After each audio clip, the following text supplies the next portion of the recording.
Hi, I'm Lynne from Lynne Wilson Designs, and I'm going to show you now how easy it is to make these pleated log cabin blocks and the folding technique. So you're going to start with a foundation fabric, and you'll have all your strips cut the length that you need, which has the directions in the pattern.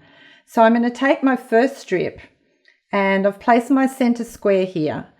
I'm going to sew down here. Now here's the fun thing. It doesn't have to be a 1/4 inch seam because it's actually the folding that's more important to be accurate than the sewing.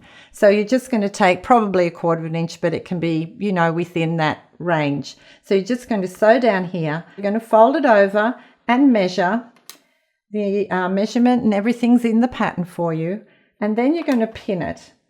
So it's important that you pin with the heads of the pins coming in towards the center of the quilt. Now, there's a reason for that, and I'll show you that later. So you're going to sew this side and then the opposite side. Now you turn it around and you're going to continue adding the two sides that are remaining. So you can see what will happen if you pin with the heads of the pins this way. You're going to fold it over and the pin will get caught in there and you'll hit it on your machine. So be careful of that. So now you're going to carry on and sew down this side and fold and pin. So once you've done your first round, you're going to continue adding fabrics till you've used all your 6 strips up, and that's it. You've made your block. Now the fun thing about this is when you've made all your blocks to complete the quilt, there's no need to add batting and quilt it. It's quite thick. You've got double layers of fabric. You've got a layer of foundation fabric, so there's no need to quilt and no batting needed. So that's great. Once you've finished your blocks, you're done.